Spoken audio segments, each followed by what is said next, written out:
Hello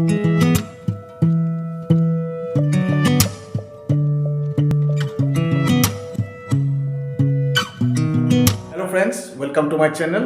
আজি আকৌ এটা নতুন ভিডিও লৈ মই আহিছো আপোনালোকৰ ওচৰলৈ। ভিডিওটো বেছি দীঘল নহয়, একেবাৰে ছুটি হ'ব। মই ক'ত আছো চাওক। মই এতিয়া আহিছো মাৰ কাষলৈ। এয়া মা।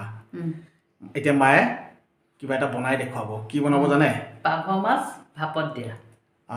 পাভ মাছ ভাপত দিয়া পাভ মাছ। একদম টেষ্টি ভাপত দিয়া পাভ মাছ বনাই দেখুৱাব। সো আমি দেৰি নকৰো। পাভ মাছকেইটা আপোনালোকক দেখুৱাম। আপোনালোকে পাভ মাছটো চাওক। মানে লোভৰ পানী পৰিছে। প্ৰথমে এই পাভ মাছকেইটা ধুনীয়াকৈ কাটি বাছি চাফা কৰি ল'লে। এয়া হ'ল আদা নহৰু সৰিয়হ আৰু কেঁচা জলকীয়াৰ মিশ্ৰণ।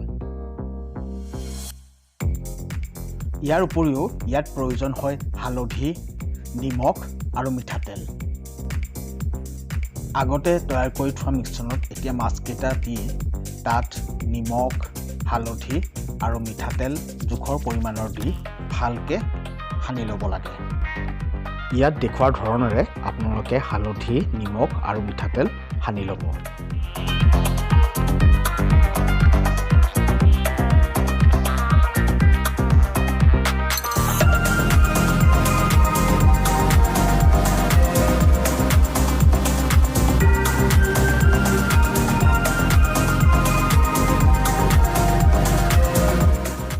এতিয়া আপোনালোকে দেখাৰ ধৰণেৰে কেৰাহী এখনত পানী গৰম কৰি ল'ব।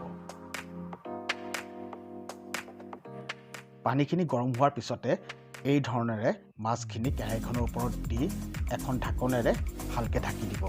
আৰু পাৰিলে ওপৰত কিবা এটা গধুৰ বস্তুৰে হেঁচা দিব, যাতে এই ইয়াৰ পৰা ভাপখিনি বাহিৰলৈ ওলাই নাহে।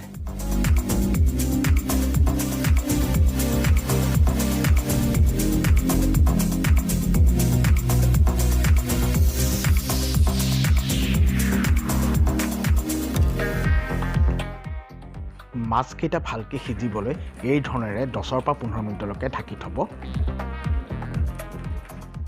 আৰু সেইখিনি সময়তে মায়ে অলপ বেলেগ মাছ ভাজিও ল'লে।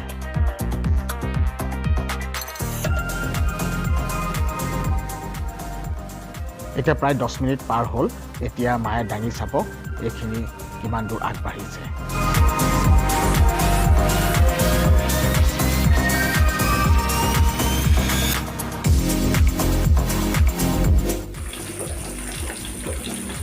এয়া কি কৰিছে?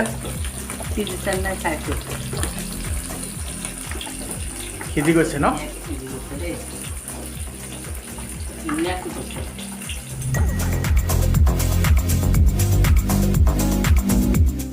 এয়া চাওক, আমাৰ ভাপত দিয়া পাভ মাছ ৰেডি।